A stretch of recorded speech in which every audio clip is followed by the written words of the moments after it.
Welcome to a deep dive. Today, we're really digging into the just incredible speed of AI progress Yeah, it's moving fast. and asking, what does this lightning pace actually mean for adoption, for companies, for the economy, like right now? Right. And we're looking at some insights from a recent Goldman Sachs discussion about the AI outlook. Exactly. Yeah. We want to pull out the key takeaways. What's changed so fast? I mean, it feels like just yesterday. Doesn't it? And what are those sort of stubborn questions still hanging around about real-world impact? Yeah, the big one. So our mission today is to extract those key insights for you We'll look at some pretty eye-popping stats. and where things are actually happening for companies, maybe peek beneath the headlines a bit. Sounds good. Let's jump in. Okay.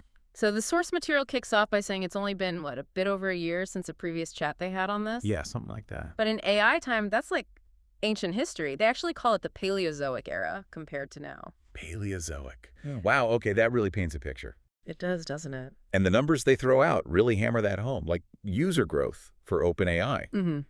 Weekly average users apparently surged from around 180 million Mm-hmm. to over 800 million, possibly even a billion now. Just think about that velocity. I mean, that kind of user adoption, that explosive growth, it's pretty rare for any technology to hit that curve so fast. It really is. Yeah. And then there's the cost side, also dramatic. Yeah. The price for API tokens, basically, what it costs to, run these big models, Uh-huh. down about 100x. 100 times cheaper. That's huge for accessibility, right? Think about what that unlocks. Totally. For developers, smaller companies wanting to build stuff. Exactly. And you see the knock-on effect. Like tokens used on platforms like OpenRouter, kind of a proxy for coding agents activity, Right. that's up about 75x. So it points to areas like coding help, where AI is finding real, measurable traction. And big money is following that belief, right? The Yeah. investment. Oh yeah, CapEx expectations for 2026. You look at the big four hyperscalers, the ones building the core infrastructure, their spending plans have almost doubled from around $207 billion expected to now $405 billion. Whoa. And the key insight here, what the source really stresses, is that this technical progress, the model power, the user reach, cost cuts, the sheer investment, it hasn't just met expectations. It's blown past them. It's significantly exceeded even pretty high expectations. Things people thought might be barriers, scaling limits, stuff like that. Yeah. Seems like they've been navigated or just powered through faster than predicted. The tech frontier is just motoring ahead. Okay, right. So the technical speed, undeniably fast. Yeah. Off the charts, really. Yeah. But let's pivot a bit. Because despite that dizzying tech race, the source says, look, there are still big questions. About the economic impact, yeah. Yeah. And how quickly companies are really using this stuff. Exactly. Enterprise adoption, how's that looking? Well, it's described as on track and starting to inflect up, which sounds okay. But the nuance is it hasn't outperformed expectations. It's happening, but maybe not quite at that same breakneck tech pace. Okay. And part of the reason they mentioned is just corporate inertia, big companies. They move slow, right? Changing workflows takes time. That makes total sense. It's one thing to have the tech, another to integrate it everywhere. Right. And you see market sentiment reflecting that reality now, too. How so? The overall view is apparently slightly more measured than it was, say, a year ago when it was maybe uniformly bullish. So, still bulls out there, but maybe more. Caution. Yeah, plenty of enthusiasm still, but also people asking, real questions and doubts. They even mentioned the idea of hitting troughs of despair or concern during adoption cycles. Seems kind of predictive. So we're past the initial pure hype phase, maybe, into the harder graft of making it work. Feels like it. Although there is one area that seems to be a clear standout, a killer app, if you like. Which is coding assistants and coding agents. The source says the progress and the impact there are, quote, pretty hard to dismiss. That seems to have found real product market fit already. Okay, so coding is taking off. Yeah. But the broader picture is patchy. They call it spiky, right? Yeah, spiky world of adoption. It's not happening evenly everywhere or even in all sectors. Hmm. And they give this great example, asking investors about using chatbots instead of Google search. Right. In Silicon Valley. Almost every hand goes up. Ask the same question in Europe. Maybe 10, 15% raise their hands. Wow, that's a stark difference. Really highlights how localized the immediate impact can feel. It does. And then there's China, presented as a particularly prominent spike. In what way? The source points to a really accelerated rate of AI just filtering into daily life there. Advanced facial recognition, palm payments replacing queues, even robotic taxis actually operating. So faster real-world integration over there. Seems like it. Which, raises interesting questions about different regulations, maybe cultural readiness affecting how quickly you see the stuff deployed visibly. Definitely. Okay, speaking of complexities, beyond just companies moving slowly, there are still these reasonable questions about the return on all that massive investment we talked about, the $405 billion CapEx. Yeah. How do you get value back from that?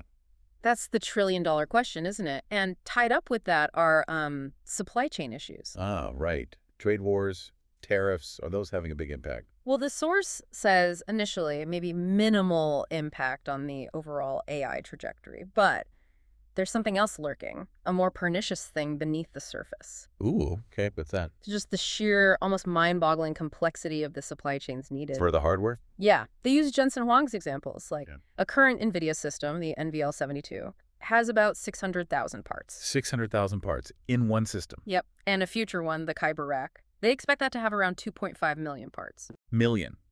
Just physical components, not just chips. Exactly. Not just the main chip. We focus on that. But you need hundreds of thousands, soon millions of other bits. Interconnects, wiring, cooling, power systems. Okay, I see where this is going. Right. So while the main chips might get temporary duty exemptions from tariffs, all those other parts probably don't. A lot of them won't. Many are sourced globally. They will be subject to duties. Huh.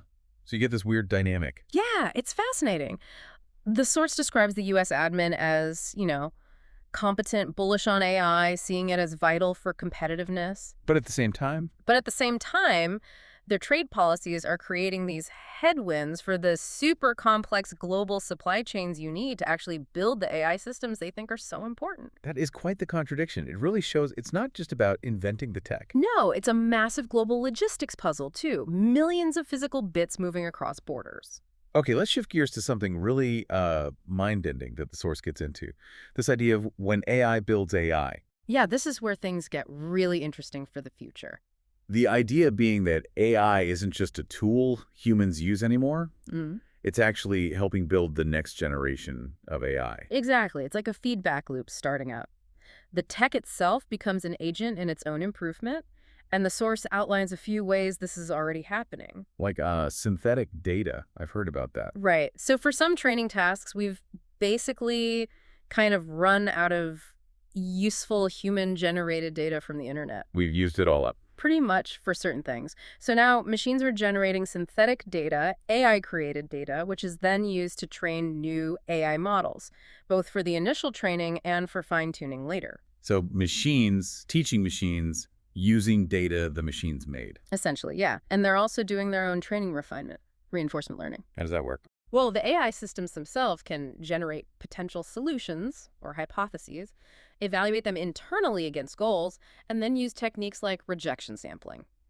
Basically, the AI figures out what works better, discards the worst approaches, and rewards the good ones, all on its own. Autonomous self-improvement. Pretty much. And another one is model distillation. Distillation. Yeah, where you take a really big, powerful AI model and you use it to train a smaller, more specialized model. The big one acts like a super teacher, distilling its knowledge down. Ah, so you can create smaller, efficient models for specific tasks. Exactly, like small language models or SLMs, without needing a massive human effort each time. It really leans into that inventor analogy they mentioned, doesn't it? AI is this tool that elevates our own inventive capacity. Totally. And they even point to things like a Google paper on co-scientists. Co-scientists. Yeah, it's an example of what they call an agentic framework. Basically, a system designed to act with some autonomy. Co-scientist is built to be like a research partner, finding evidence, organizing it, testing hypotheses, analyzing results, all to speed up scientific discovery. Wow. So we're moving beyond just automating stuff to AI actually partnering in, creating the next thing. That's the direction it seems to be heading. And the key takeaway is this AI building AI isn't just a sci-fi concept. It's happening now through these methods. And that could fundamentally change the pace of innovation itself. Okay, so let's tie this back to that sequence they predicted. Build, experiment, deploy, harvest. Roughly 23, 24, 25, 26. Are we really seeing 2025 shape up as the deploy year? The source seems to confirm that, yeah, 2025 is looking like the year where lots of companies shift from just experimenting to actually deploying at least a bounded number of production systems, getting stuff live. So it's happening. Though they did mention there have been a few retreats. Yeah. Like Klarna maybe pulling back a bit. Right, which you'd expect. Not every single experiment is going to work out perfectly or scale immediately. Sure. But looking ahead, the expectation seems to be 2026 as the year for more scaling and to some extent harvesting. Harvesting. But that brings up another tricky bit. Measurement. Yeah. How do you actually consider the impact? How do you measure the ROI, the productivity gains, especially when the benefits might be kind of spread out? Yeah. That seems hard. It's proving really difficult. That measurement piece is definitely a challenge for proving the value case broadly. The source hints you can see some early signs. Localized bits of harvest or liminal effects if you squint hard. Exactly. It's not showing up big time in national productivity stats or overall employment numbers yet. Yeah. But in the epicenters, think Silicon Valley, tech sectors, you start to see signals. Like that Shopify memo. The CEO saying you have to prove AI can't do a task before you hire a human for it. That's a pretty direct signal, right?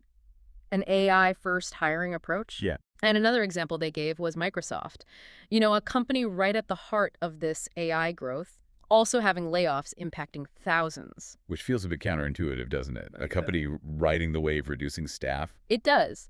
But it maybe points to how AI enables more efficiency or shifts the skills needed, leading to these localized workforce adjustments even while the overall business grows. So early signs in specific places, but not the broad economic harvest yet. That seems to be the picture. Visible indicators where AI is being rolled out most aggressively. Okay, so bringing it all together, the source gives a glimpse into Goldman Sachs' own experience navigating this. Right. And being a big regulated financial institution, their approach has to be, as they say, careful, thoughtful, and deliberate. They've got regulators to work with. Makes sense. But even with that caution, are they making progress? Seems so. They mentioned systems are available internally now beyond just the tech teams, and they're seeing pretty impressive weekly adoption stats inside the firm. So even in that complex environment, internal use is picking up. Yeah, it suggests that internal adoption is indeed happening and inflecting up. And the hope, the expectation for 26 and beyond is that their people will be better, faster, smarter, more efficient, serving clients better because of AI. That sounds like the goal for pretty much every company looking at this stuff. Absolutely. And they wrap up with that fun kind of informal question.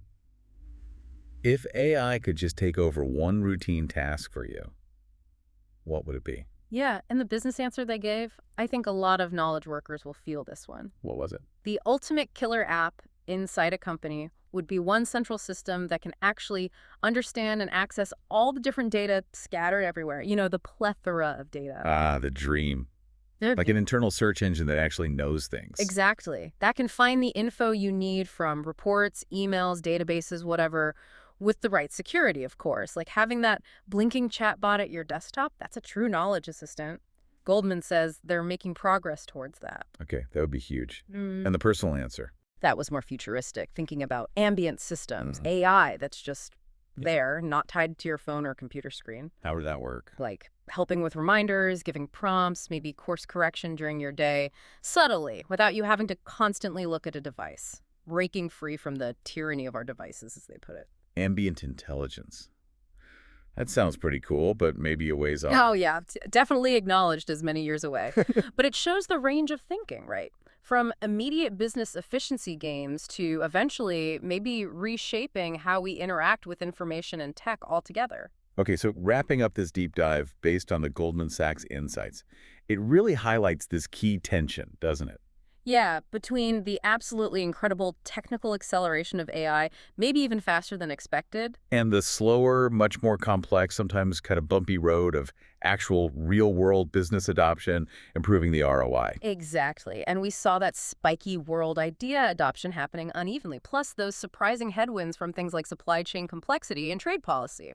Right, things you might not immediately think of. And then that fascinating thread about AI building AI. Yeah. That one really sticks with you. Using synthetic data, self-training, distillation. The tech itself is starting to help invent its own future. Which leads us to maybe a final thought for you, the listener, to mull over. If AI is increasingly contributing to its own development, becoming a partner in invention, how does that change how we even think about progress? What does it mean for human creativity, for the future of work, for the sheer pace of discovery, if the tools themselves are becoming inventors? Something to definitely keep an eye on as all this continues to unfold.